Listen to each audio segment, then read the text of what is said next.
नमस्कार, मैं हूं अटल शुक्ला। आप देख रहे हैं एमपी लाइव न्यूज़। सीधी बात खास मुलाकात में आज हमारे बीच मौजूद हैं मध्य प्रदेश के पूर्व कैबिनेट मंत्री सिहावल विधायक कमलेश्वर पटेल जी। सबसे पहले एमपी लाइव न्यूज़ में स्वागत जी, धन्यवाद। विधायक जी, आपके सीधी जिले का एक बहुत बड़ा ज्वलंत मुद्दा है। रेत के नाम पर बड़ा खेल हो रहा है और रेत कंपनियों द्वारा जिस तरह से बेतहाशा रेत की दरों में वृद्धि करके जनता की जेब से लूट की जा रही है। आप चूंकि विपक्ष की भूमिका में हैं, इस पूरे मामले में विपक्ष मूक दर्शक बना हुआ है। आप इस पूरे मामले को लेकर आप क्या कहना चाहेंगे? देखिए, ये कहना कि विपक्ष मूक दर्शक बना हुआ है पूरी तरह से गलत है।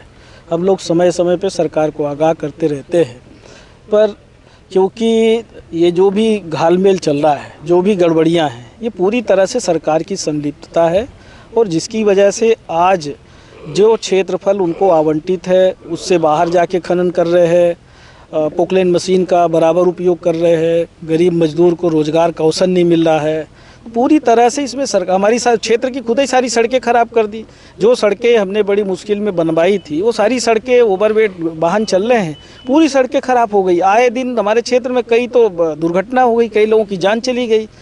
ऐसे स्पीड में चलते हैं अनबैलेंस, क्योंकि पूरी तरह से पूरे ज़िले में यही हालात है और पूरे ज़िले क्या पूरे मध्य प्रदेश में यही हालात है और ये पूरी तरह से सरकार के इशारे में चल रहा है। आज लोग गरीब मजदूर अगर अपना घर बनाना चाहते हैं तो उनको बालू सोने के रेट में लेना पड़ रहा है। कांग्रेस की सरकार थी, 1500 रुपये टाली भी मिल जाता था। रॉयल्टी कम की कटती है और ऊपर से 4 गुना वसूली हो रही है। पैसा जा कहाँ रहा है? ये कौन वसूली कर रहा है? ये वाकई बड़ा चिंता का विषय है। एक तरफ शिवराज सिंह सिंगरौली आते चितरंगी में बोलते हैं कि हम प्रधानमंत्री आवास का बालू फ्री में देंगे, आज तक आदेश जारी नहीं हुआ। तो बालू माफिया तो हावी है ना सरकार के ऊपर और यही सरकार में चल रहा है।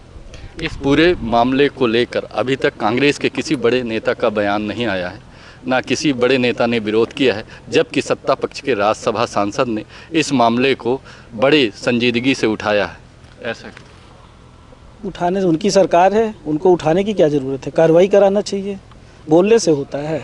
वो सुना था कि धरना देने वाले, क्यों नहीं दिया धरना? कहाँ चले गए? तो देखिए, कहना और करना दोनों में अंतर है। ये लोग कहते कुछ और है, करते कुछ और है। और एक ही नेता नहीं, भाजपा के जितने नेता हैं, इनकी कथनी और करनी में अंतर है। ये सब मिलजुल के खा रहे हैं, लूट खसोट मचा के रखी है, जनता परेशान है। इनको जनता की समस्या से कोई लेना देना नहीं है। एमपी बाई इलेक्शन चुनाव में जिस तरह से कांग्रेस का प्रदर्शन अगर रैगांव सीट को छोड़ दें तो पूरी जगह निराशाजनक रहा, ऐसा क्यों? ये कहना पूरी तरह से गलत है। उपचुनाव सरकार से लड़ना रहता है, सरकारी तंत्र से लड़ना रहता है। उसके बाद भी हमारा वोट बैंक बढ़ा है, घटा नहीं है। लोकसभा में जहां हम लाखों वोटों से हारे थे, वो हम 80,000 पे आ गए। ये भाजपा को चिंता का विषय है और किस तरह से भाजपा ने चुनाव को सरकारी तंत्र के माध्यम से मैनेज करने का काम किया है, किस तरह से झूठे वादे करके लोगों को लुभाने का काम किया है। और ये जीत तो उनकी कोई जीत नहीं है, ये हार है। और होने दीजिए, एक साथ जब चुनाव होगा तब समझ में आएगा। और जनता तो पूरी तरह से तैयार बैठी है। लेकिन आप अन्य जगह हारते हैं, रैगांव जीतते हैं। रैगांव जीतने का क्या मूल कारण मानते? देखिए, सबने मिल के लड़े, सब मिल के लड़े। रैगांव की जनता और कार्यकर्ताओं ने मिल के लड़ा और सबने एहसास किया कि नहीं, हमारे साथ नाइंसाफ़ी हो रही है। अब अगर वो चुनाव जीतने की स्थिति में थे तो चुनाव के समय कांग्रेस का विधायक क्यों खरीदते हैं? अगर उनको इतना कॉन्फिडेंस था, उनके काम पे इतना विश्वास था, तो विधायकों की खरीद फरोख्त क्यों करते? जोबट में कांग्रेस की पूर्व विधायक को क्यों शामिल किया, जो कांग्रेस की प्रत्याशी बनने वाली थी? यहाँ तक कि आपका जो निवाड़ी है पृथ्वीपुर, वहाँ से भी जो हमारे कांग्रेस के कैंडिडेट थे उनको अपने साथ मिलाने के लिए बहुत कोशिश किए थे और पूरी तरह से लोगों को परेशान करके ये चुनाव जीता है। हमारे प्रत्याशी को प्रचार करने 7 बजे के बाद शाम को नहीं जाने देते थे, उनके परिवारजन को घर के अंदर कैद कर दिया था। तो ये सारी चीज़ें कहीं ना कहीं सरकारी तंत्र का दुरुपयोग हुआ है। ये चुनाव कोई जीतने का चुनाव नहीं है। राजस्थान में भाजपा हारी, हिमाचल में हारी, कितनी जगह चुनाव हुआ था? 6-7 जगह सिमट के रह गए ना। 35 या 32 जगह चुनाव हुए थे, उसमें से 6-7 जगह आ गए।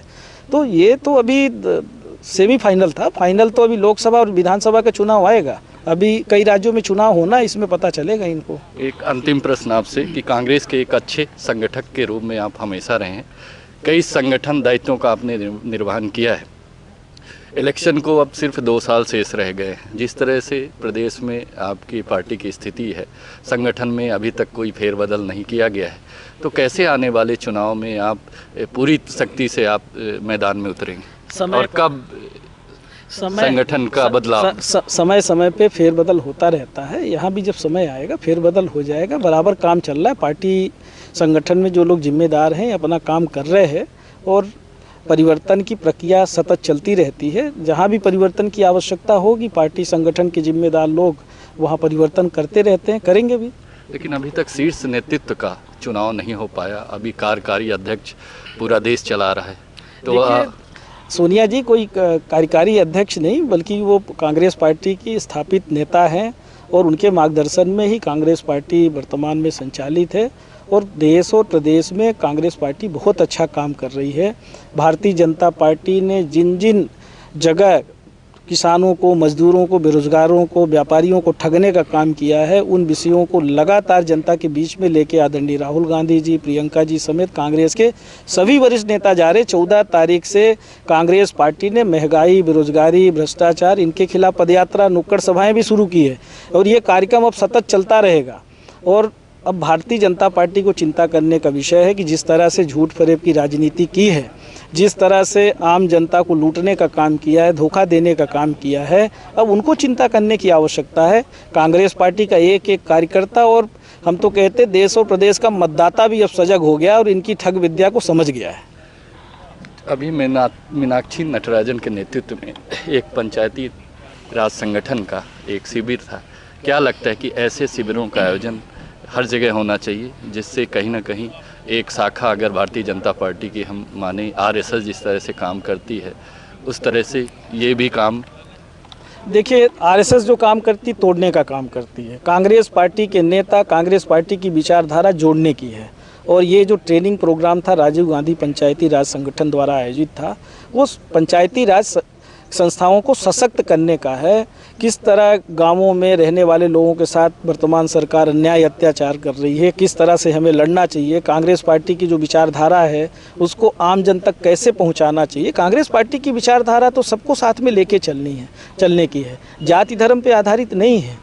कांग्रेस पार्टी की विचारधारा राजीव गांधी जी ने 73वां 74वां संशोधन विधेयक लाके नगरीय निकाय और पंचायती राज संस्थाओं को मजबूत करने का काम किया और सभी वर्ग को प्रतिनिधित्व देने का काम किया। एससी हो, एसटी हो, ओबीसी हो, सामान्य वर्ग का हो, पिछड़ा हो, रोटेशन में महिलाएं हों, सबके लिए व्यवस्था बनाई और आज हर वर्ग का व्यक्ति नेतृत्व कर रहा है। तो ये अंतर है कांग्रेस और भाजपा में। कांग्रेस पार्टी के नेता देश को बनाने का काम किए, ये तो बेचने का काम शुरू कर दिए। इनसे कोई उम्मीद नहीं की जा सकती।